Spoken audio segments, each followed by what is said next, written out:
Oi, oi, oi. Oi, Marta. Oi, Hans. Legal. Oi. Hoje aqui nos movimentos diferentes, tentando dar o pontapé para o nosso assunto e dando continuidade, né? Que no último episódio a gente já começou falando um pouquinho sobre postura, um pouquinho não, né? Um pocão, trazendo aí Peter O'Sullivan junto, né? Com algumas do papo dele com o Rangan Chatterjee. Uhum, Então o Peter já trazendo essa ideia, né, de reavaliar a nossa ideia sobre postura. Então, trouxemos um pouquinho desse assunto sobre o que é postura, o que a gente entende como postura, enfim. E dentro desse papo, você trouxe uma coisa bem legal, né, Marta? Que você já trouxe a ideia do Moshe, no Moshe Feldenkrais, que foi sobre a boa postura é aquela que te permite ir para qualquer direção. Então foi até uma das ideias que a gente ficou até de desenvolver. E que aí a gente olhou e falou, cara, isso aqui vai ser legal, como o próprio Hans disse, desfiar.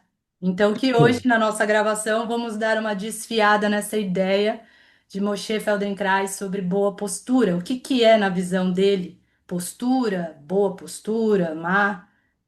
E é isso, né? Então, começar com essa visão sobre o que é postura para Moshe Feldenkrais. O que que vocês têm a dar já de ideias?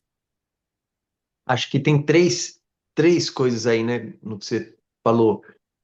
É, o que é postura é uma coisa. O que é boa postura ou má postura já é outra coisa. Porque existem alguns campos de estudo que a gente pode trazer para falar sobre a experiência postural,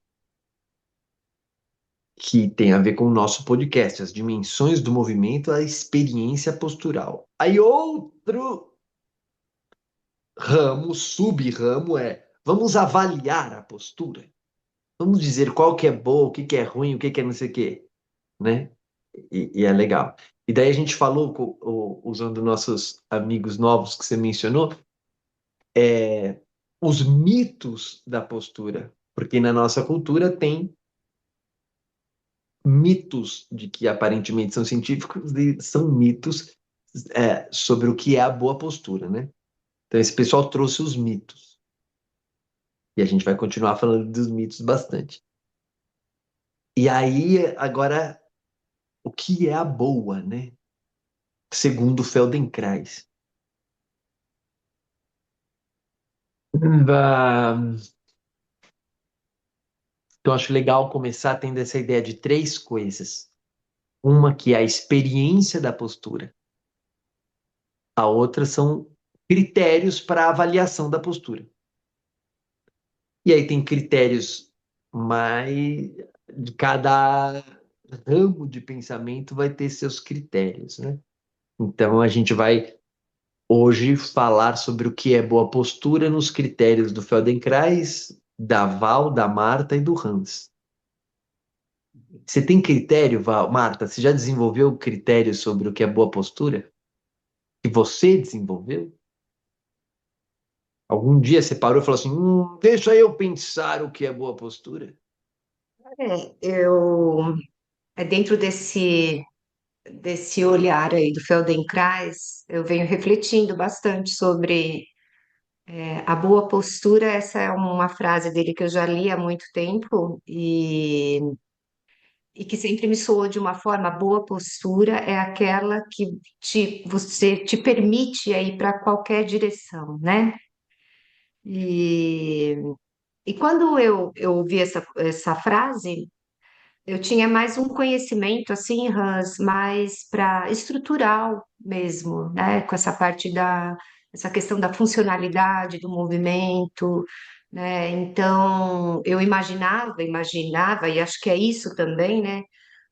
Essa possibilidade de você realizar qualquer ação que você tenha vontade, que você deseja fazer no seu dia a dia, a qualquer hora, seja pegar uma caneta que caiu no chão, seja abrir um armário, ou mesmo, sei lá, dar uma corrida até o ponto de ônibus, né? E, outras ações, sejam mesmo dentro de um esporte, né? Que te permita realizar aquele movimento que você deseja naquele momento, naquela hora, mas para um olhar mais estrutural, né? E só que agora, embora, né, eu acredito que está junto aí, mas eu percebo assim que é muito mais do que isso, né? Isso é a primeira, é uma parte desse conceito, né? Mas que tem outras coisas envolvidas, como por exemplo, é, este olhar para o que é postura para você, né? Então, o significado da postura, eu acho que ela interfere até na realização desses movimentos que eu desejo fazer, embora eu até tenha uma habilidade melhor, ou tenha uma disponibilidade de ir para qualquer direção, enfim, o que a gente estava conversando aqui há um tempinho antes, né? Essa questão de o olhar estético da postura, o olhar mais moral da postura, o quanto que interfere, né, e está conectado com essa definição, né, que ele traz aí do movimento numa amplitude ou numa dimensão diferente, né? E isso ainda clareando, né? Foi um papo que a gente teve antes aqui, inclusive, né? E ainda estou refletindo sobre isso, por conta desse olhar meu ser mais assim para a questão mesmo estrutural do movimento em si, né? Mas todo esse fundo, né, que está aí por trás, ele está tô ainda em processos. O que você tem para acrescentar aqui para a gente, né? Além dessa parte funcional, né, do movimento Hum, eu tenho, dentro. eu tenho que a gente é bom a gente esclarecer alguns termos que você usou. Você deu Uhum, vários exemplos funcionais. Funcionais, por exemplo, vou correr, dar uma corridinha até o ônibus. Vou abaixar e pegar a caneta que caiu, né? São exemplos funcionais. A caneta caiu no chão. Você vai se abaixar e pegar. De que jeito você vai se abaixar e pegar? Você pode se abaixar e pegar de 300 mil jeitos, né? A função é pegar alguma coisa que caiu no chão. Correr para pegar o ônibus. Você não falou. Tem que correr respirando pelo diafragma. Tem que correr com o passos, calcanhar. Você não falou nada de como tem que. Você falou assim: corre para pegar o ônibus. Entendeu? O resultado é a funcionalidade de pegar um ônibus. Então, você deu exemplos do que seria uma boa postura, que permitisse você realizar essas ações. Você deu exemplos funcionais. Aí você falou, mas eu pensava mais estruturalmente. Não, não está claro no que você falou do que seria estrutural e do que é funcional. Você deu exemplos funcionais e você falou, mas meu olhar era mais estrutural. Então, eu acho que a gente pode clarear um pouco esses termos, porque várias vezes a gente fica falando funcional e estrutural e as pessoas têm mil compreensões diferentes sobre o que é funcional e sobre o que é estrutural. E você mesma usou a palavra agora de um jeito mesclado. Você deu exemplos funcionais e falou de uma visão estrutural. Então, na sua compreensão sobre essas funcionalidades todas que você disse, de que maneira o que que você quis dizer quando você falou que o seu olhar era estrutural? Quando eu falei assim estrutural, eu pensei no equilíbrio tônico mesmo imobilidade articular, tá? Então, a Mobilidade capacidade articular. mobilidade articular, que tem uma relação com o equilíbrio tônico também interno, Tá. né? Lógico, Então, lógico. isso. Então tá Então, bom. quando eu falei estrutural, eu pensei nisso. Aham. Ok. Então, mobilidade articular e equilíbrio tônico. Legal, que isso aí você está chamando de estrutural. Eu, no caso, não chamaria isso de estrutural. Uhum. Mas tudo bem, tanto faz. O que importa é só a gente saber ao que a gente está se referindo. Então você falou, é, so- Dialogar, né? você falou que tinha esse olhar, então, da mobilidade articular e do equilíbrio tônico que te possibilita pegar o ônibus, pegar a cadeira, sentar, levantar, fazer o que você precisa no dia a dia, né? Isso aí era um olhar do que seria uma boa postura para você, certo? Uma boa postura, então, seria quando tem um equilíbrio muscular e boa mobilidade nas articulações que te permite fazer essas coisas, Isso, é. E que certo? envolve a estrutura óssea, envolve os Claro. músculos, né? O Essas meu estruturas. envolve tudo, Aham. certo. Mas, certo, agora eu entendi. Ficou melhor. Legal. Uhum. A outra coisa que eu quero falar ainda do que você disse, do que eu perguntei.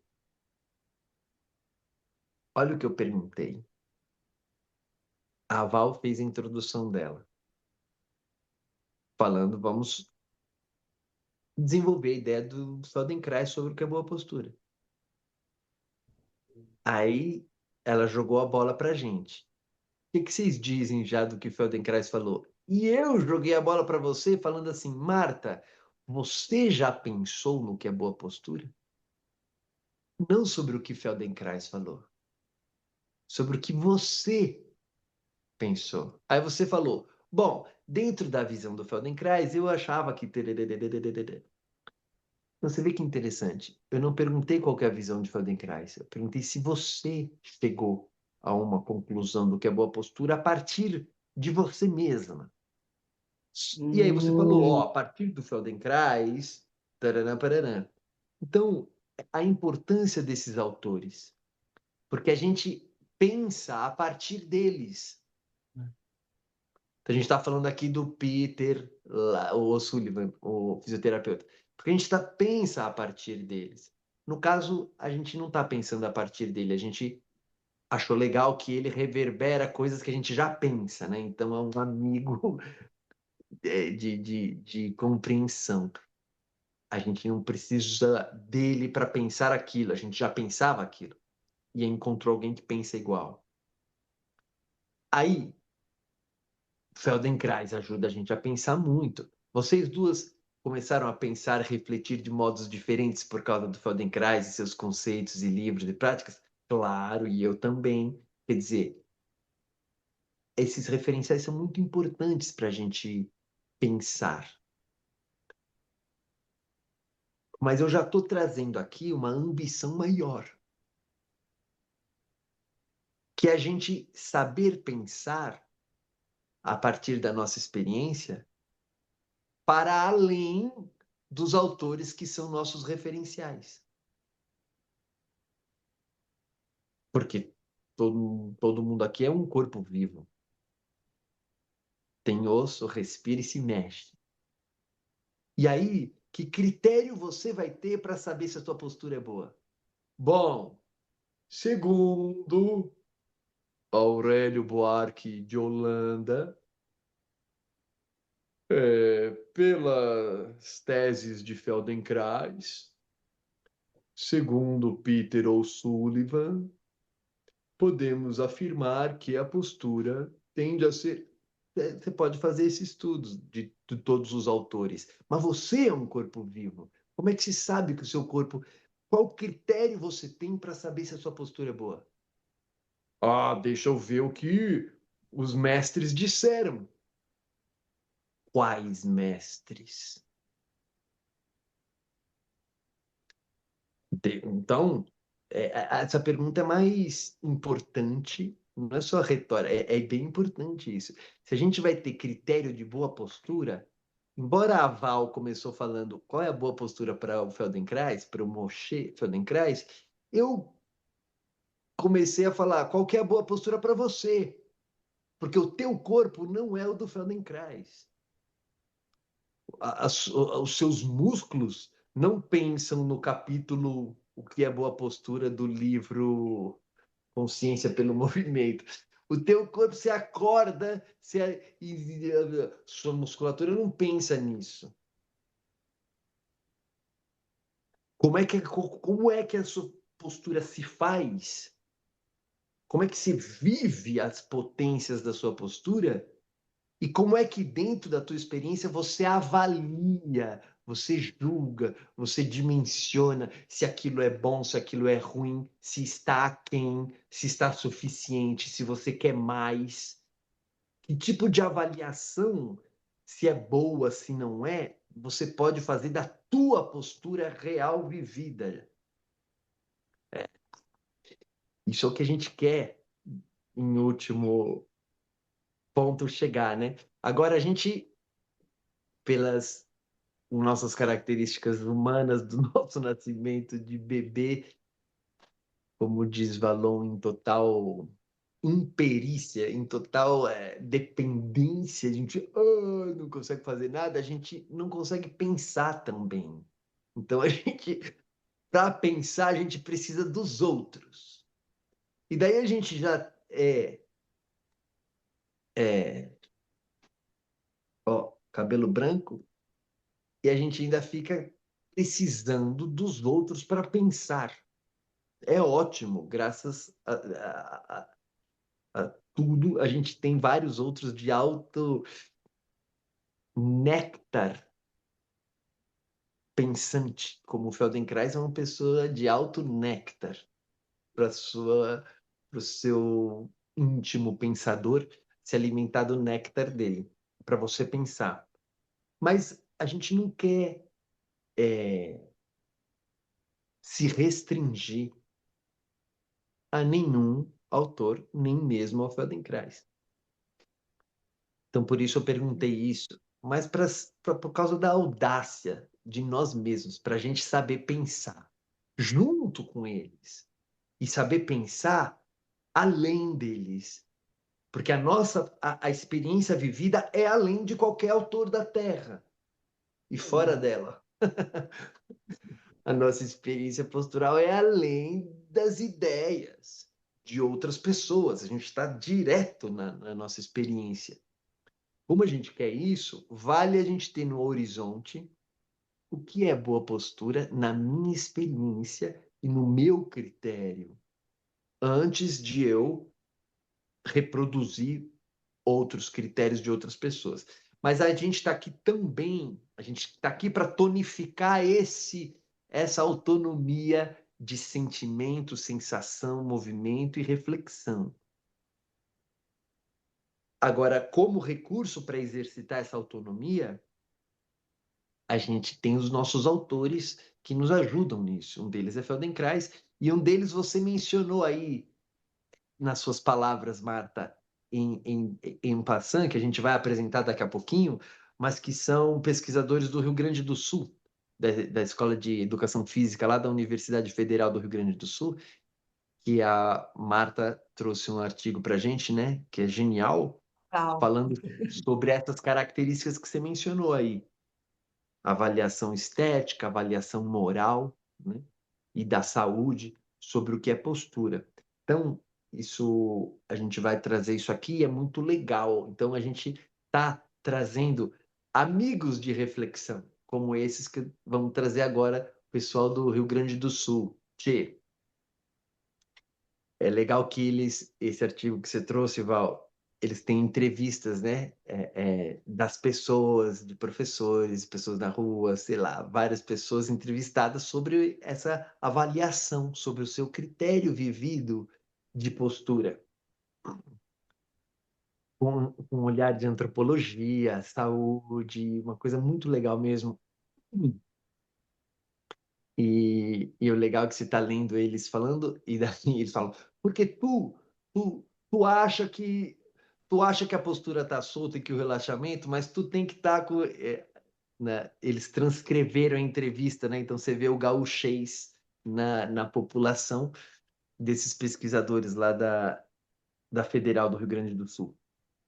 Então, eu estou falando isso para dizer que é muito legal. A gente gosta muito desses autores, pesquisadores da ciência, da neurociência, da biomecânica, da antropologia, da psicologia, do desenvolvimento infantil, da filosofia e de tudo mais. A gente gosta de pensar e refletir junto com todas essas pessoas e outras que não são de nenhuma dessas áreas de estudo. Pessoas que não são do universo acadêmico, pessoas que são do universo dos povos originários. Você já viu postura? Eu já vi uma mulher uma vez, não lembro de onde ela era, mas ela estava falando sobre postura de povos aborígenes na Austrália, em outros lugares, e os caras com uma postura fenomenal, fenomenal. E eles não fazem nenhum tipo de avaliação que a gente faz sobre postura, não leram nenhum dos livros, não prescrevem nada disso e vivem uma postura exuberante. Então, a gente quer pensar junto com eles, a gente quer pensar tanto com o povo aborígene do planeta Terra, quanto com qualquer acadêmico e com a nossa experiência direta, né? Tudo com igual validação. Então, o que eu acho de boa postura, hoje eu começaria por aqui, que é a validação da experiência postural. Eu acho que o meu critério, então vou começar a mandar o meu critério. Meu critério de boa postura é quando a tua experiência de postural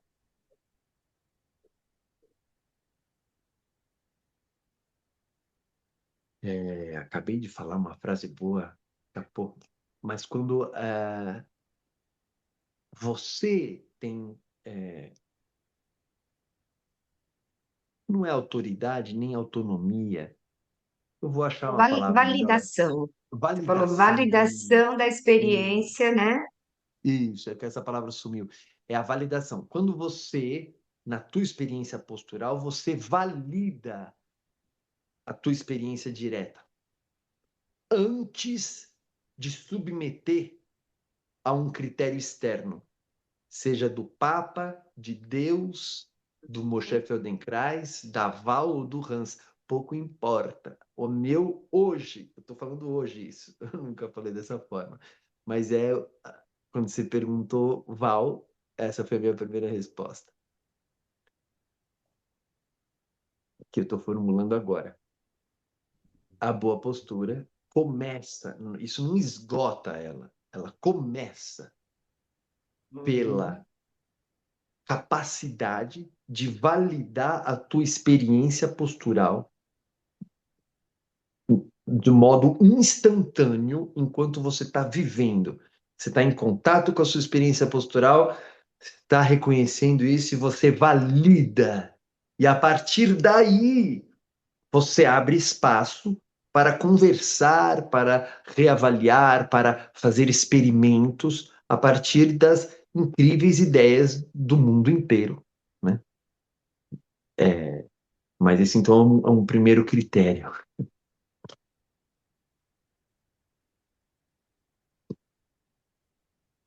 Meu, não do Feldenkrais, meu. A gente pode ir para o do Feldenkrais daqui a pouquinho. Ou já. Diga, Val,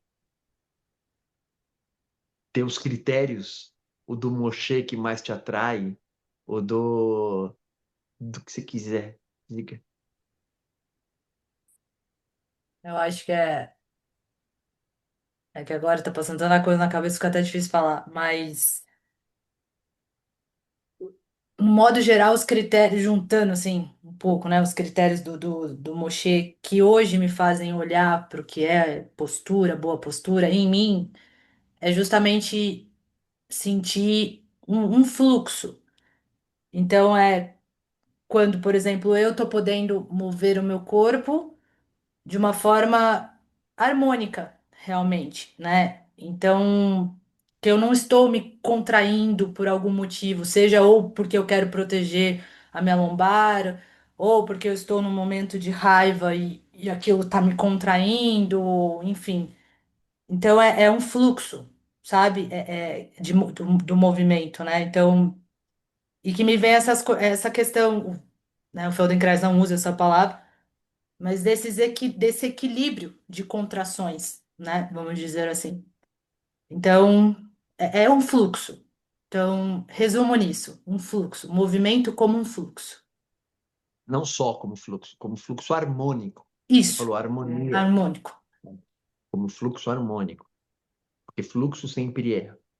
Isso, mas Agora, harmônico. um fluxo harmônico tem conflitos nas contrações, né? Uma coisa que tem a ver com uma palavra que Uhum. a Marta também usou, Trouxe, né? isso. De equilíbrio tônico, É. né? Equilíbrio tônico se aproxima é, de você não ter conflito entre as contrações, né? Que o Feldenkrais fala disso mesmo. Ele fala de motivações cruzadas. E Uhum. quando, né? Então você tem comportamentos musculares que te levam para cá e você tem comportamentos musculares que te levam numa outra direção e aí tá cruzado isso daqui. Então, é conflitos de contração. Então, nisso, a movimentação não vai ser harmônica, né? Vai ser truncada. E aí você. Então, isso é um critério que você está trazendo do que é uma boa postura. Então, é essa aqui, o movimento que você quer fazer sai harmônico. E você deu exemplos, podem ser dados por mil outros, mas você começou a dar exemplos sobre características emocionais, né? Você falou, por exemplo, eu não tô com uma raiva que prende. Então, muito legal, né? Ó, comportamento. O que você está trazendo vai expandindo aí ou reverberando o Feldenkrais, né? É quando o movimento sai harmônico, sem conflitos de contração, que podem ocorrer, por exemplo, pelo estado emocional. Então, olha que legal, coisas que a gente já vem falando aqui desde o início. O estado emocional muda as contrações musculares da postura, o estado emocional. Portanto, é uma coisa que muda, porque o estado emocional vai mudando. Então, a postura não é uma coisa fixa. Então, o estado emocional, que é algo flutuante, ele muda a característica tônica, ele muda a característica postural e ele muda o rendimento do movimento. Então, você pode fazer um movimento mais harmônico, mas numa situação de emoção, aquilo é conflitante dentro dos teus músculos. E aí o seu movimento vai ser menos harmônico, né? Então, muito legal ver como essas coisas já se misturam. O que é boa postura? Não é uma posição, é um movimento harmônico, que não tem conflito, que depende da minha emoção, do estado emocional. Então é muito legal, estado emocional, postura e o rendimento do movimento, né? Esse pacote que é, que é inseparável e que a gente está uma das nossas propostas é evidenciar isso, mas que ao mesmo tempo é difícil das pessoas e de nós mesmos abrangermos tudo isso, né? Porque o estado emocional a gente pensa e vive de um jeito. Conflito muscular tônico, a gente pensa sobre isso e vive de um outro jeito.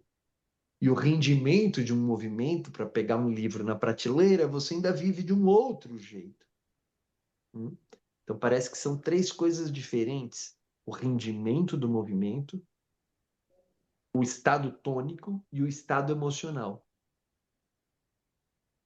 Estado tônico, estado emocional e o rendimento do movimento voluntário. Para falar sobre o que é boa postura. Olha como isso é outro universo do que falar boa postura. é ter uma curva levemente lordótica na lombar quando você está assim, os ombros assim, a cabeça tantos graus, passa uma linha entre o centro de massa da grávida.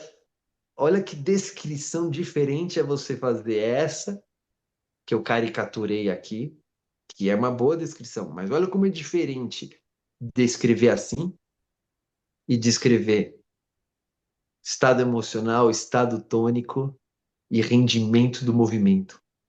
Isso para falar o que é boa postura. E o Feldenkrais fala disso tudo em profundidade, né? Porque para você entender estado emocional requer bastante profundidade. O estado tônico requer muita profundidade de estudo. E o rendimento voluntário também. Muito bom. E sabe que quando eu senti isso na prática, pra mim foi aquele que a gente fala que é um momento eureka, né? E até você está falando, eu tô lembrando qual foi a prática que me levou até a prestar mais atenção nisso. Porque foi até durante a formação que eu tava num dia que eu tava brava com um episódio específico, e a gente foi fazer uma prática, e eu tava sentindo uma dificuldade na prática absurda. Assim, tava recebendo a sugestão e não tava saindo o movimento. Eu falei, gente, essa prática tá terrível. Essa Que prática tá movimento muito era? difícil. Hã? Você lembra o movimento? Era, era, era era aquele de quatro apoios que você põe a mão, o de rolar pro ombro, né? O de dar cambalhota. Tá. Cambalhota, a prática para cambalhota. Ela tem um movimento mais complexo, e tudo mais, mas para mim tava um negócio absurdo que eu não tava conseguindo acompanhar. E eu falei, gente, eu terminei a prática, eu tava exausta. Eu falei, caramba, isso aqui foi terrível para mim. E eu tava realmente colocando pra fora, falando, não, é a prática que tá difícil, enfim. E até a gente foi antes do almoço. Aí no almoço eu parei nessa caminhada que a gente faz, eu vi que eu tava nervosa com o assunto que tinha vindo antes da prática. E aí até eu falei isso depois, quando a gente voltou, né? Eu falei, gente, eu consegui perceber que a minha sensação de dificuldade na prática era devido à raiva que eu estava sentindo. Porque eu estava tão contraída que eu não estava, o meu movimento não estava fluido realmente. E aí eu falei, nossa, tanto que essa prática ela foi dividida em duas, e quando teve a segunda parte dela, que eu estava já num outro estado, nossa, fluiu de um jeito que eu falei, que diferença. Então eu vivi isso que eu falei, nossa. Então todas as vezes não só nas práticas do Feldenkrais, mas quando eu estou nos meus atendimentos na yoga, é isso. Eu olho o fluxo do meu movimento, o fluxo harmônico do meu movimento, ele me ajuda a olhar o alerta, né? De tipo, e aí, qual está sendo o seu estado emocional agora? Porque às vezes não é só pela mente que eu consigo observar isso, eu observo muito pelo meu corpo mesmo, assim, pelo fluir do harmônico dos meus movimentos, sabe? Então, essa prática em específica, assim, ela foi a viradinha de chave, o divisor de águas pra mim, que hoje eu uso, sabe? Muito. Vale lembrar que o caso que a Marta contou, né, do paciente que você contou, Marta, que ele falou, teve uma viradinha de chave, depois de uma Uhum. sessão, ele foi nadar e o que fazia meia piscina, ele passou a fazer 6 piscinas sem parar. Quer dizer, o rendimento mudou muito, porque mudou uma viradinha de chave, que não ser o quanto ele sabe, consegue discernir, mas é uma viradinha de chave desse mundo tônico muscular conflitivo. Então, e que é por razão emocional, que ele tem uma soltura de uma atividade tônica intensa, que no seu exemplo era raiva, mas nem sempre é um sentimento ou uma emoção, são muitas histórias. Então tem lá como o Rangan Chatterjee, que a gente já vem falando, conta dele próprio com uma história de dor crônica na lombar. E aí o pai dele, que também era médico, tarará, ficou muito doente no fim da vida, várias dificuldades. Aí quando finalmente chegou a situação em que o pai morreu, Eles estavam num Cremação. ritual, numa cerimônia lá no cemitério de cremação. E quando ele estava olhando o caixão entrando na câmara lá do forno, não sei como é que chama aquilo, ele falou que estava lá, então todo mundo compenetrado naquela situação. Ele está lá olhando com a sua dor de sempre. Aí ele está lá e quando ele vê o caixão entrando, ele já, quer dizer, já foi o velório, já foi tudo, o pai já morreu, já teve toda aquela condição, né?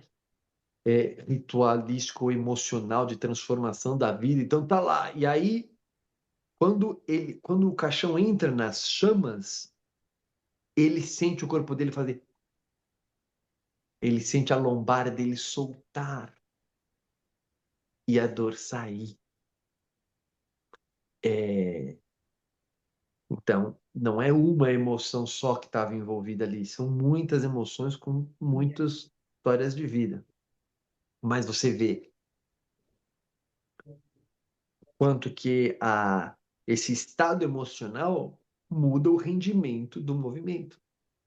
O Chatterjee, que acabei de mencionar, o paciente da Marta rendendo na piscina, e você no mesmo dia que estava lá fazendo um movimento com esforço, dificuldade, tum, percebeu a raiva, mudou a sua compreensão sobre alguma coisa da história que estava governando a sua raiva, você pluf, mudou essa historinha interna, soltou a raiva e o rendimento do movimento ficou fácil. Quer dizer, a boa postura, que você falou, a boa postura tem a ver com o rendimento do movimento, porque não tem conflito.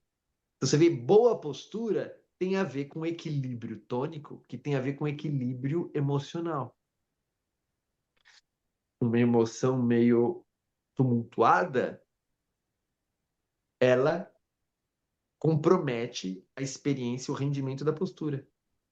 Quando a gente compreende assim, a gente vê como é dinâmico, porque o teu estado emocional muda durante o dia. Então você vê como é ilusório ou enganador essa noção de eu tenho uma boa postura. Porque depende. Nesse exemplo seu, Val, você tinha uma boa postura de manhã. Você tinha uma boa postura. Só que na prática estava difícil, quer dizer, a postura dificultava aquele movimento. Depois de tarde, você continuava tendo uma boa postura. Só que agora a sua postura facilitava o movimento. Então, eu tenho uma boa postura é uma frase que é um mito. A gente já pode começar nesse nosso trabalho de desmistificar, desmistificar essa frase de ter postura. Ninguém tem postura. Você não tem Uhum. postura boa ou postura ruim.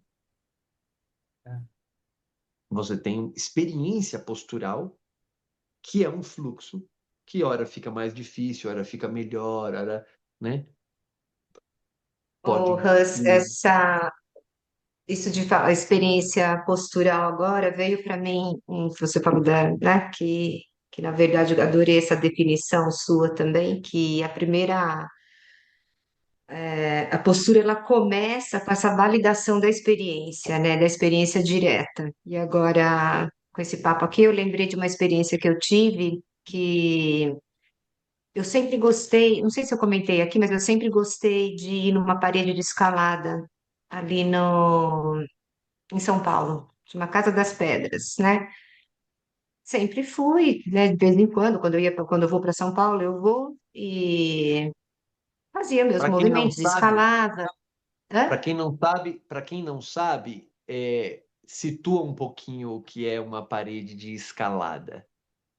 Um local onde você tem várias paredes com pedrinhas já posicionadas em lugares diferentes, tem dificuldades maiores, dificuldades menores, ou outros lugares mais fáceis, lá para as crianças, inclusive, tem, e onde as pessoas vão lá para escalar, mas é um lugar fechado, né? Não é um lugar aberto, né? E é um. E você vai lá para subir pelas paredes. Subir pelas paredes. Eu estou Com subindo vários pelas paredes. Você níveis vai de lá subir as paredes. dificuldade ali.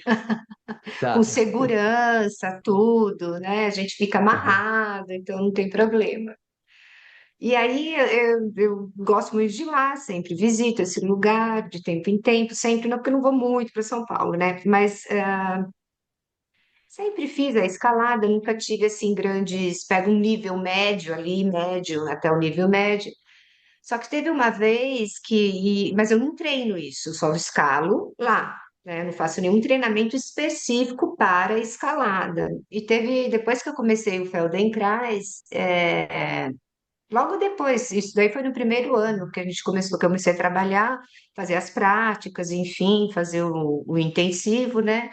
Aí eu fui um dia para a parede de escalada e eu subi com uma facilidade que eu falei, meu Deus, até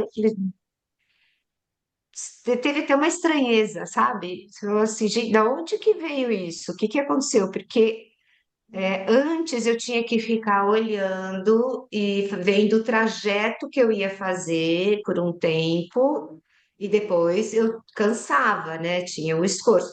Só que essa vez eu olhei, parece que eu nem olhei, eu já sabia, mas eu dei uma olhadinha, já sabia para onde que eu tinha que ir. E na hora que eu fui, já estava lá em cima. Depois eu fui para o nível mais avançado e fui e saí assim, sem cansaço, né? E e aí, para mim, isso foi exatamente, né, aí que aconteceu essa experiência direta que você está perguntando, né, de o que é uma boa postura, né? Na verdade, não existe uma boa postura, mas o que é você estar livre, né? Ali com as informações ocorrendo em níveis que a gente nem imagina, né? E que te possibilita realizar esse movimento com mais facilidade, a planejar, não é só realizar, mas você planejar a sua ação ali, né? A todo instante, mudar de posição a todo instante, e com esse fluxo harmônico, né? Acontecendo ali o tempo inteiro com mais liberdade, né? Com mais fluidez, né? Então, olha lá. N- Não, a gente quer abolir essa frase. Eu tenho postura. Eu não Uhum, tenho postura boa e não tenho postura ruim porque eu não tenho postura. Então, é o que vocês duas estão falando. É um fluxo de atividade. Esse fluxo pode estar favorecido ou pode estar sendo dificultado. Uma das coisas que favorece o fluxo da ação é o comportamento postural. E uma coisa que uhum. dificulta o fluxo da ação é o comportamento postural. Então, você não tem postura, você se comporta posturalmente, porque a postura é um comportamento em fluxo e que ele varia, dificultando ou facilitando a ação. E aí a gente está dando aqui vários exemplos disso, de várias pessoas quando a postura deixa de dificultar ou passa a favorecer, tem um rendimento que espanta, fala, ué, como que esse rendimento, de onde veio esse rendimento, né? Não é porque muito treinou, que é o que você falou, você nunca treinava, então não é porque você muito treinou, porque imagina assim, que você está com padrões posturais conflitivos e você está num fluxo de comportamento postural dificultando, como o seu paciente de natação. Aí ele vai e treina a natação, vai e treina a escalada. Você treina, você vai melhorando. Só que você está dentro de um. É como você está subindo a ladeira com uma bola de chumbo na perna. Porque a sua postura está uma bola de chumbo que dificulta. E você fica treinando, você fica treinando. Aí, de repente, acontece uma coisa que o seu comportamento postural modula. Ele muda. É como se aquela bola de chumbo sumisse. Aí você fala, ué, pulei, fui para avançado, nem parei, nem cansei, 6 voltas na piscina, escalei, fiz tudo. Que rendimento incrível é esse? Esse rendimento incrível é quando o comportamento postural favorece o fluxo da ação. Então, isso é um outro critério. Quando o comportamento postural favorece o fluxo da ação. Quando ele favorece? Quando ele não está tendo contrações, né? Conflitos de contração muscular, como você falou, Val. Então, você vê, a gente está dando um conceito que é o do Feldenkrais, usando outras palavras, que ele fala em alguns livros dele, que é o do rendimento da ação. Como é que você avalia quando uma postura é boa? Pelo rendimento da ação. Olha que modo de avaliar diferente. Você não avalia de maneira estática. Você avalia a ação e você vê o rendimento que a ação está tendo e em função do rendimento da ação, você avalia a postura. Vocês viram, já fizeram algum tipo de avaliação estática de postura desde da formação acadêmica de vocês? Sim. Analisando pontinho por pontinho, qual é o ombro que está mais elevado, se está rodado, se a cabeça está projetada, e naquela postura em pé, né? Só as avaliações que eu fazia era somente em pé, era numa única posição e dali já tirando conclusões sobre o movimento dinâmico da pessoa, né? É, quer dizer, estático, você tira uma foto, é uma coisa estática, e avalia um fenômeno que é dinâmico. Olha, gente, vamos chamar atenção para esse processo. Então, uma coisa é a gente saber o que é postura, daí a gente ter critérios para avaliar se ela é boa ou se ela é ruim. Então, o que é postura? É um processo dinâmico, é um comportamento dinâmico. Como é que a gente avalia isso? De forma estática. Meio. Tá, né? Então você vê que grande parte dos mitos profissionais e leigos está calcado nessa imagem central, que é uma coisa estática. Eu Então, tô, é que eu fala. lembrei agora de uma parte até da conversa do Chatterjee com o Peter, que ele estava falando, quando ele estava nessa busca, né, de saber o que estava acontecendo com a lombar dele, que ele foi no médico, no ortopedista.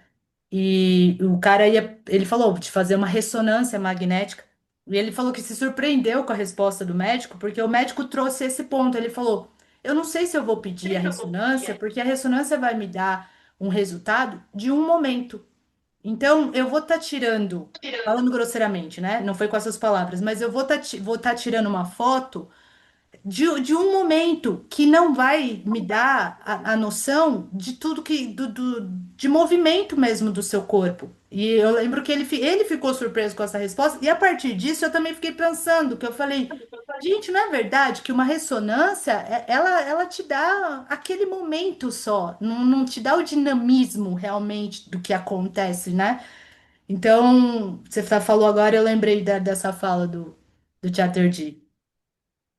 É uma Não foto. dá o dinamismo do que acontece do corpo vivo, né? Ali cheio de emoção, cheio várias influências, né? O tempo inteiro, E vale quantas ressaltar. variáveis tem aí. E ainda vale ressaltar que esses exames, em específico raio-x, ressonância, eles são feitos sob uma postura. A pessoa ela é colocada numa posição para fazer aquele Para exame. tirar Ela não foto. pode nem ser na natureza dela, tipo, deita aí e vamos tirar do jeito. Não, você ainda é corrigido. Então ainda tem esse Não é fator corrigido, você é posicionado. posicionado. Porque, Isso, porque isso. essa crença base que sustenta o nosso pensamento cultural é que é uma posição, é uma foto. Então, o que que é postura? É a posição. Antes de falar, aí depois você vai poder falar qual é a posição certa e qual é a posição errada. Mas antes de tudo, você fala, postura é uma posição. Então, fica na posição, tira a foto. E agora a gente vai avaliar. milímetro por milímetro, os ângulos de desvios, de alinhamentos e tal, dentro desta posição, que é uma foto, para a gente ver se a postura que você tem é boa ou ruim. Olha só, para além dos critérios se é boa ou ruim, que é o que a gente está falando hoje, são os critérios de boa postura, mas para além tem uma coisa anterior, que é a crença de que é uma posição estática. Todo mundo sabe que não é. Todos esses profissionais sabem que não é. Vocês, que não estavam treinando a fazer avaliação assim, do ponto, tal, vocês sabiam que ela é estática, que ela é dinâmica, que vocês vivem e veem. Agora, ao mesmo tempo, faz de conta que não é, a gente cria um monte de confusão para você fazer uma avaliação a partir de uma coisa estática. Andar a cavalo. Vai acontecer na sua coluna a mesma coisa que o raio-x? Andando a cavalo, andando de bicicleta, andando a pé na rua. Enfim, tudo é dinâmico, não só pelas questões emocionais que você falou, né, Marta? Mas pelas próprias atividades. Você está durante o dia, quantas atividades você faz? Existe postura quando você deita para dormir? Não existe postura? Não existe tônus? Não? Não, eu vou deitar do jeito mais confortável. Você Mas, normalmente deita do jeito mais confortável, mas não existe uma postura certa, né? Quer dizer, como não, eu não todos. perguntei se está certo É, ou errado. Eu falei se tem postura. Existe comportamento postural ao dormir? tem um Sim. comportamento postural. Então, Aham. sim, claro que tem. As pessoas não mudam de posição? Não sei se vocês mudam, eu mudo de Sim, posição. eu mudo também bastante. Então tá. É comportamento postural, Uhum. né? Que é dinâmico até mesmo para dormir. E aí quando você levanta, e quando você senta, e quando você vai no banheiro, e quando você vai trabalhar, e quando você vai na rua, quando você sobe a escada, você tem tantas atividades durante o dia, qual que é a posição correta? Não tem posição correta, porque não é uma questão de posição, é uma questão de fluxo da ação. Então, essa compreensão é tão forte para Feldenkrais que ele falou: vou inventar uma palavrinha. Acture, que a gente já deve ter falado. É a ação postural. Ele juntou postura com ação. Ato postural. Então, é o ato postural, é a ação. É um fluxo de comportamento. Porque a postura como fotoestática é é uma crença, é um mito nocivo que todo mundo tem na nossa cultura, né? Todo mundo na nossa cultura tem. Se você fica de cócoras, se você fica agachado no chão com uma palha na boca, mordendo palha, agachado no chão, na beira da estrada de terra, com seu chapeuzinho e camisa listrada, quando você está assim, a sua coluna está do mesmo jeito do que quando você está em pé? Não. Teu sacro está igual? Não. Tua lombar está igual? Não. Então você vê a curva lombar, que é um critério tão, um aspecto, né? Não um critério, é uma porção do comportamento postural tão estudada, porque é super importante, mas ela, se você está agachado, ela fica de um jeito. Se você está andando, ela fica de outro. Se você está sentado, ela fica de outro. Então, é bom a gente falar bastante disso, sobre esse dinamismo. E se qualquer um de nós, voltando para o meu primeiro critério, que é você ter uma validação, o contato e validação com a sua experiência direta do fluxo da postura. Dentro desse dinamismo, se a gente tivesse um pouco de lucidez lucidez desse contato e dessa experiência, você perceberia que, peraí, não dá para eu avaliar parada. Vocês duas, quando estavam fazendo faculdade, vocês pararam algum dia e falaram, professora, mas isso aí está parado?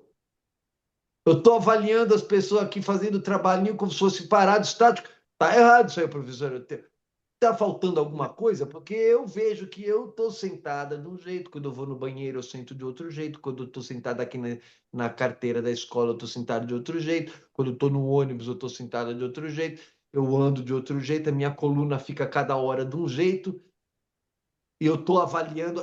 Está errada essa ideia estática, porque eu, na minha experiência, sei que eu sou um fluxo.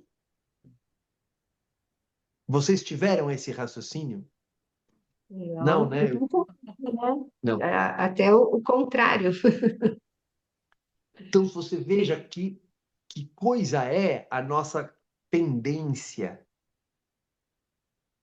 de querer acreditar em alguém que vai falar.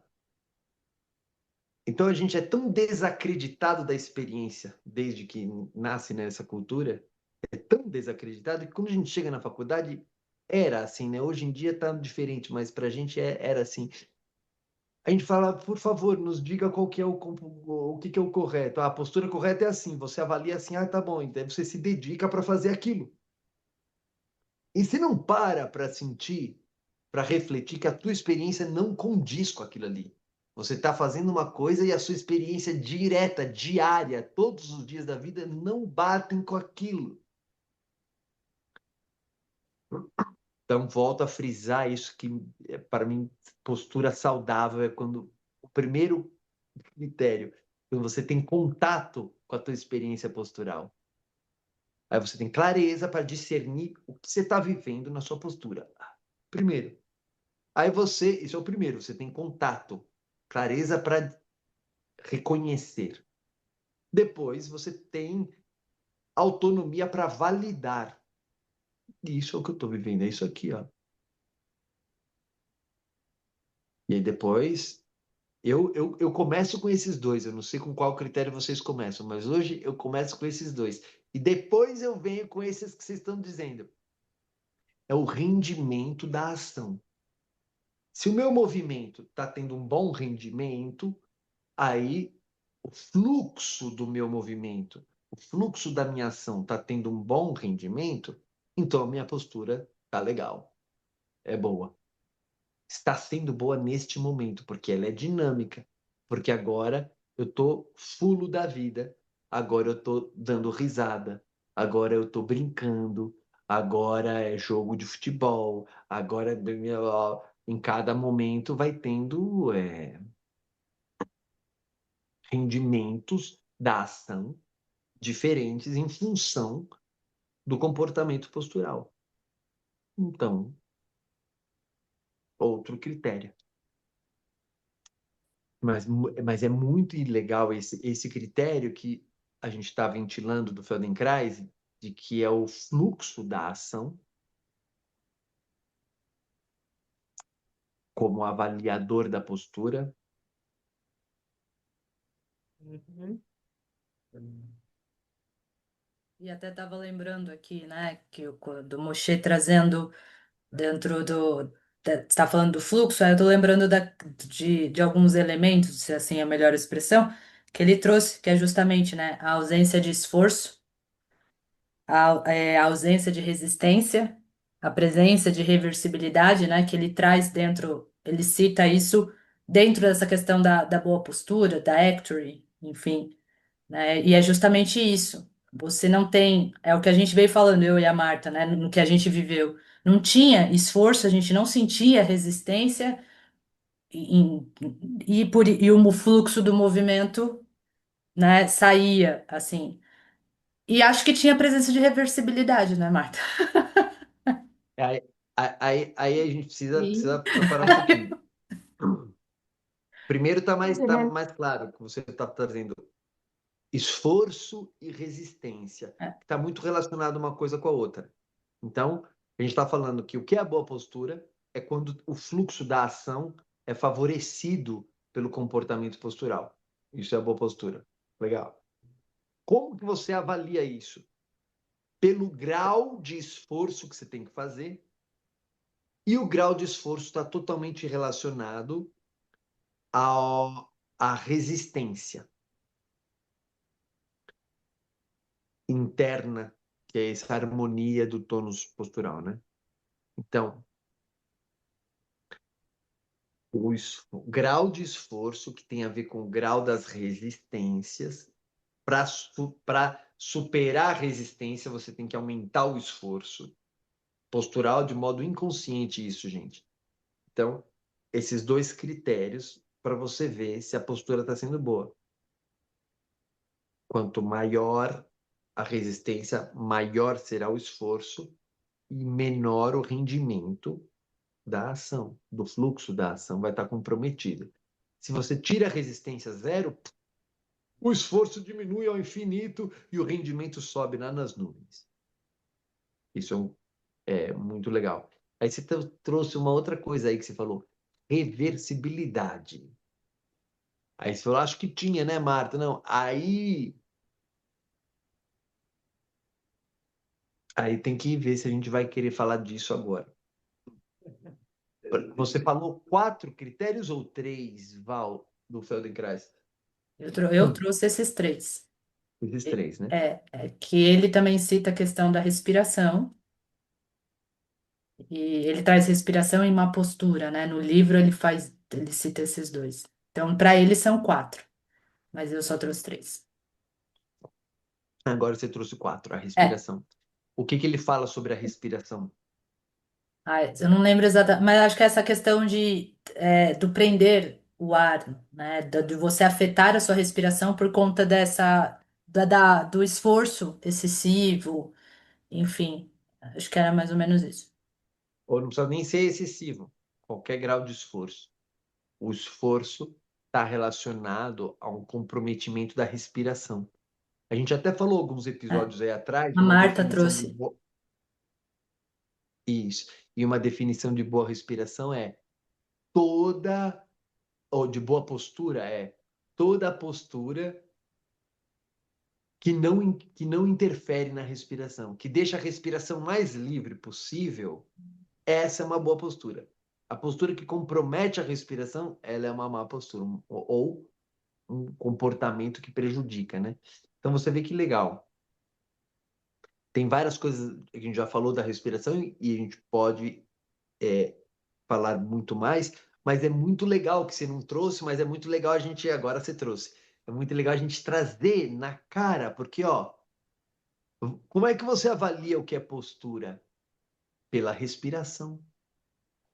E respiração não é posição, respiração é fluxo. No raio-x sai a sua respiração? Ressonância não sai, porque tudo isso é estático. Essa noção de postura como posição estática não considera a respiração. Respiração é fluxo. Agora, respiração não existe boiando. A respiração se faz dentro do comportamento postural. Eu já fiz umas postagens assim uns tempos atrás, que a respiração se faz dentro do comportamento postural. Então, ela é abraçada pelo comportamento postural. E a respiração busca seus espaços dentro do abraço postural. A respiração, podemos fazer um post aí. A respiração busca seus espaços dentro do abraço postural, porque as suas costelas estão sendo abraçadas por muitos comportamentos musculares da postura. Esse tal tônus, que pode ser mais conflitivo ou mais harmônico. Então, esse abraço postural é dentro dele que a respiração busca os seus espaços. Então, critério de boa postura, respiração. Pode estar lá em cima na escala, respiração. A quantidade de esforço, quanto mais esforço para fazer uma coisa, a postura não está tão boa. Quanto menos esforço, a postura está melhor. Resistências. Quanto mais resistência, a postura não está tão boa. Resistência para o fluxo da ação. Quando o fluxo da ação encontra menos resistência interna, então a postura está melhor. Então, esses três itens estão absolutamente juntos: a resistência, o esforço e a respiração. E os três são características temporais, são características de fluxo, é no tempo. E a posição é uma foto, é um desenho, é uma estrutura. Então, o pensamento estrutural só considera a configuração do espaço como uma foto fixa, uma escultura. E esses três critérios aqui que a gente está falando são critérios funcionais, são critérios do fluxo do tempo, como que a ação rende, o esforço e a resistência. E a ação anterior a todas as outras e mais crucial e fundamental do que todas é a ação respiratória.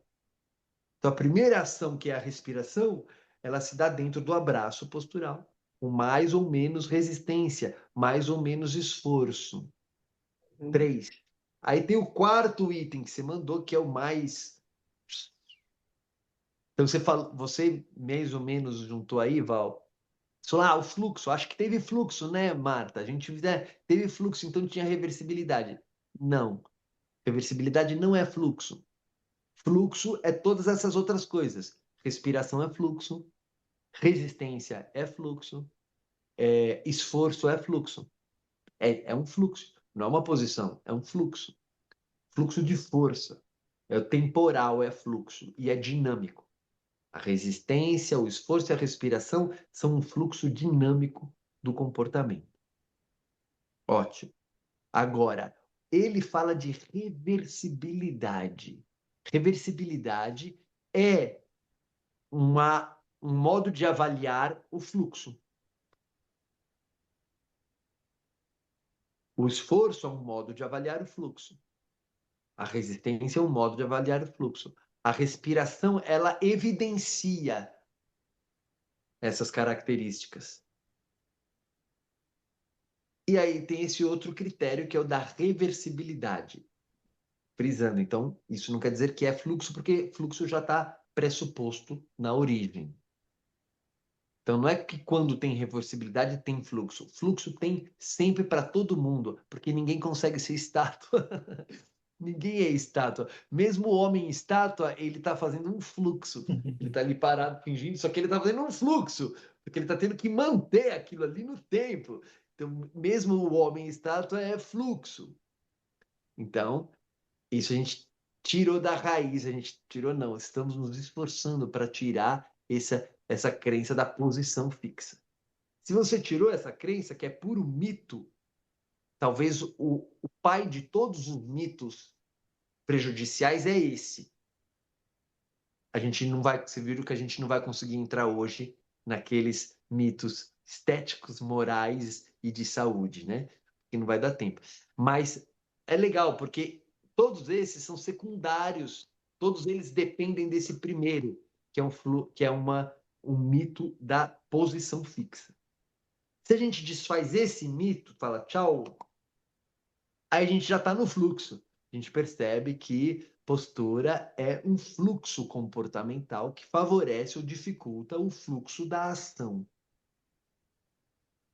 Critérios para isso: o esforço, a resistência e a respiração é uma prova, é um tipo de ação primordial que já evidencia. Aí ele bota um outro critériozinho para esse fluxo, que é a reversibilidade.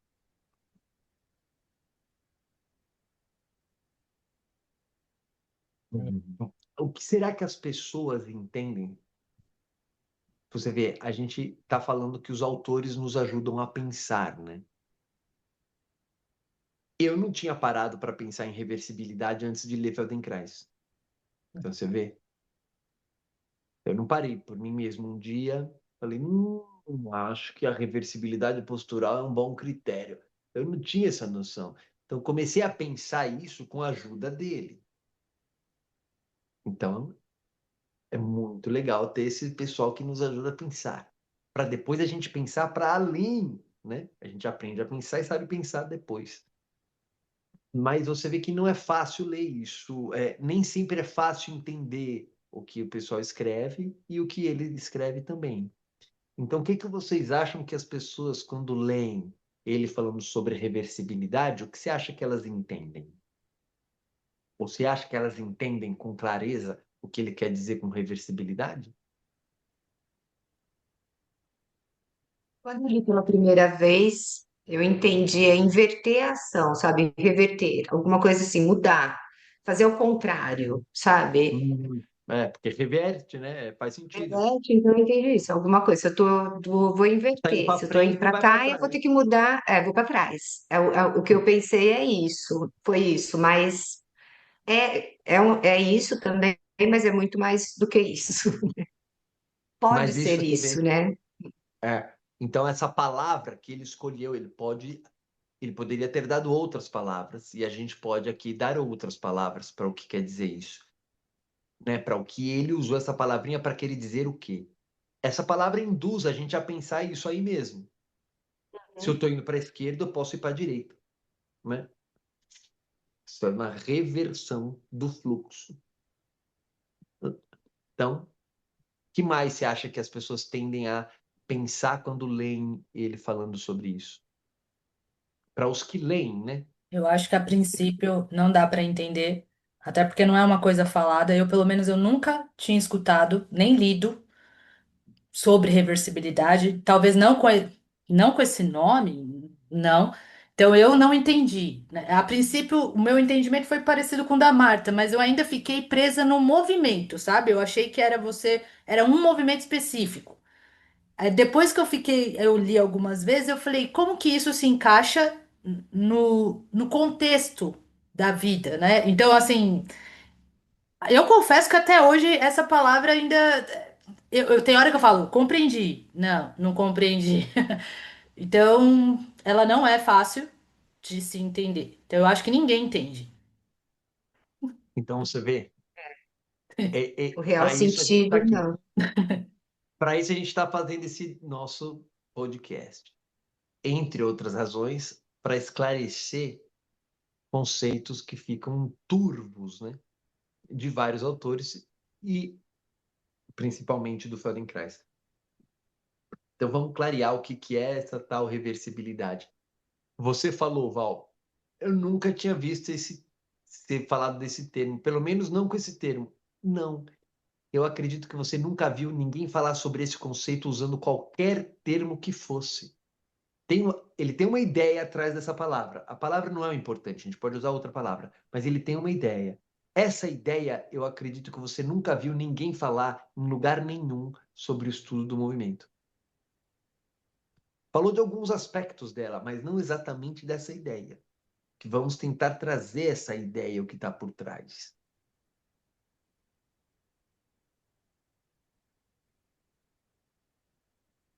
Quer dar mais algum pitaco aí, Marta? Você falou que a primeira compreensão foi essa. E agora, depois de tudo que a gente já falou hoje? Hoje, a gente já falou tanta coisa hoje. Já falamos tanta coisa, e assim, como a Val falou, até hoje eu fico pensando também, né? E assim, eu lembro que. Lembro não. Eu acho que uma coisa que fica para mim, porque eu não preciso, reversibilidade, eu não preciso exatamente ir para um sentido oposto, sabe? É como, Uhum. mas eu tenho que mudar aquela intenção com uma rápida velocidade, vamos dizer assim. Então, hoje eu compreendo dessa forma. Ótimo, já dá para melhorar o nome, o termo que ele usou. Em vez de usar reversibilidade, você já podia usar alterabilidade. É. Você pode alterar a intenção. Você pode alterar o movimento durante o seu fluxo. Uhum. Já não muda? A Ah, alterabilidade já não dá uma ideia melhor do que a reversibilidade? Não é fácil encontrar nomes, sabe? Inventar nomes e conceitos não é uma habilidade tão fácil assim. Então, ele colocou reversibilidade, mas não é bom nome para o que ele queria dizer. Seria melhor se a gente colocasse alterabilidade, que é o que você acabou de explicar aí, Marta. Durante o fluxo da minha ação, eu posso mudar a intenção. Ótimo, muito bom. Mais alguma coisa?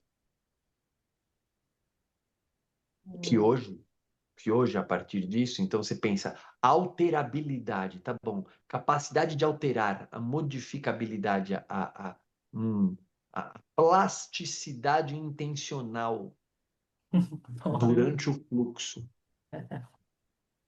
isso é bom. Plasticidade intencional em fluxo. Ah, que tal? Plasticidade intencional em fluxo. Porque não é uma capacidade de determinar sua intenção no ponto zero de largada, né? Atenção, em suas marcas, aí você dá uma largada. E aí, naquele momento, você toma uma decisão. Não é uma capacidade de direcionar. Como é que foi a palavra que eu usei? Plasticidade intencional. Não é a capacidade direcionar uma intenção no disparo. É ter uma continuidade em fluxo. Então não é que agora decide se vai para a direita ou para a esquerda. Goleiro, pênalti. O goleiro ele tem que ficar parado ali para ele ir para a direita ou para a esquerda. Aí o cara às vezes decide, às vezes muitas milhões de vezes ele decide antes do cara chutar, né? Ele porque é tão difícil o tempo, ele vê ali, eu vou arriscar que é para a esquerda. Aí o cara bola para um lado, o goleiro para o outro.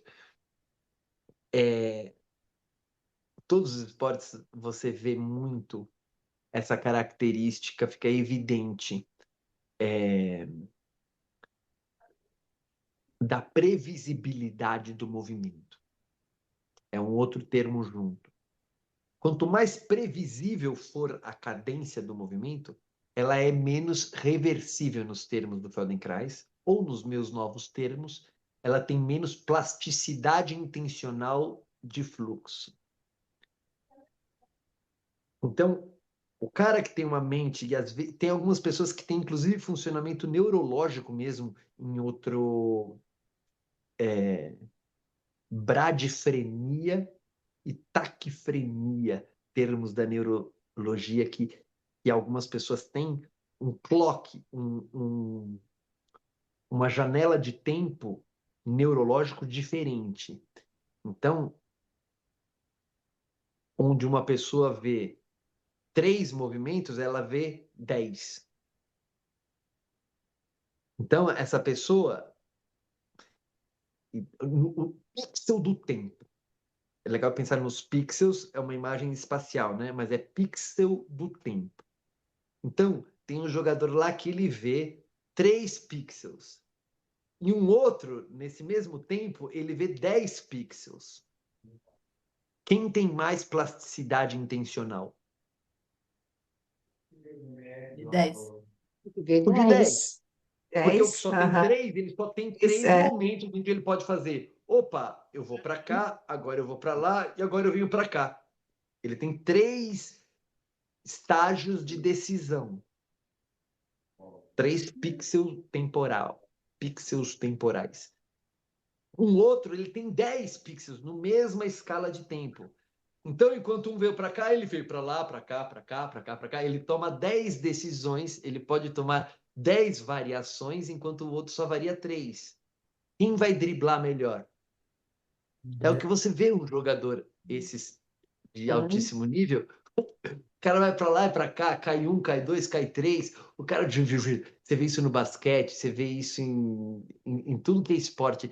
Os de altíssimo nível, eles têm seja qual for a razão, tem alguns de basquete que já uma pesquisa uns tempos atrás aí mostrou que alguns deles não que seja todos, mas tinha isso que eu estou falando, que é uma frequência de pixel neural na percepção mais rápido. Então, ele literalmente ele tem mais pixels, ele vê mais, então ele pula, ele tá no ar pulando, e tem aqueles jogadores que pulou no ar, ele tá indo, sabe? Ele vai assim, eu vou com a bola para cá. O outro, ele tá pulando, e no meio ele ainda traz a bola para cá, muda para cá e joga de volta para lá, porque ele tá como se ele fosse em câmera lenta, enquanto os outros estão assim. Então, quanto menos pixels você tem, quando você está indo assim que nem um... Isso, o teu grau, a tua plasticidade intencional no fluxo é pequena. Para Feldenkrais, a sua reversibilidade é pequena. Se você desses que você pula, enquanto está pulando, você ainda olha, você vê o que está mudando. Olha, aquele cara veio para cá, aquele veio para cá, aquele abaixou. Você vai tomando decisões ao longo do seu salto. Durante o salto, você está vendo, aí você manda a bola para cá e você vê que aquele mudou. Você vê que aquele escorregou, aí você muda de mão. Aí você finge e faz assim. Você está tomando decisões durante o fluxo de um salto. É. Quem faz mais isso é porque tem mais pixels temporais, tem mais alterabilidade da intenção, tem mais plasticidade ou flexibilidade intencional. Flexibilidade intencional do influxo. Quem não tem uma rigidez intencional, pá, é um ou vários. Então, para Feldenkrais, o que é boa postura? É um fluxo que é plástico. É um fluxo que é flexível nas suas intenções. Não é só para reverter na direção oposta. É para parar, se for o caso. É você faz que vai correr e você para. Ou você corre mesmo um pouquinho para lá, ou você pula, ou você senta.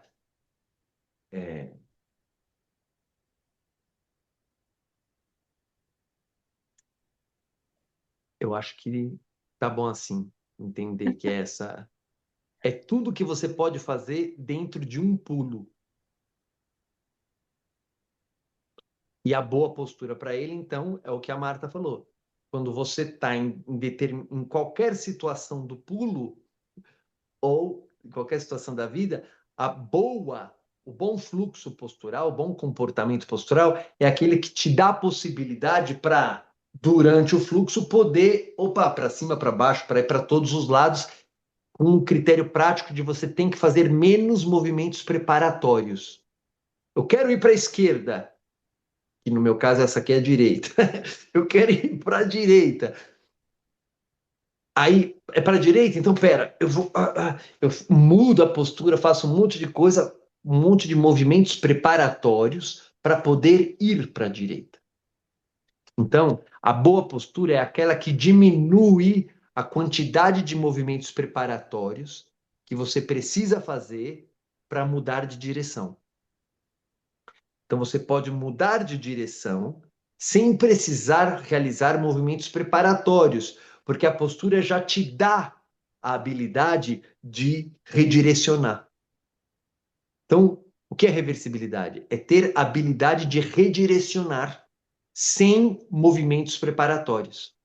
Durante o fluxo, você redirecione, redirecione, redirecione, redirecione, redirecione, redirecione, redirecione, redireciona constantemente. É um comportamento postural que te permite a redirecionabilidade.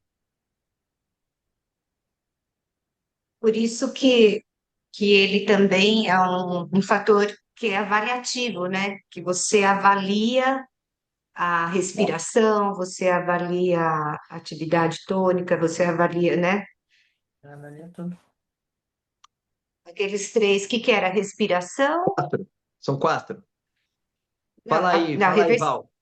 Fala os era quatro. Respiração, respiração, reversibilidade, ausência de esforço e ausência de resistência.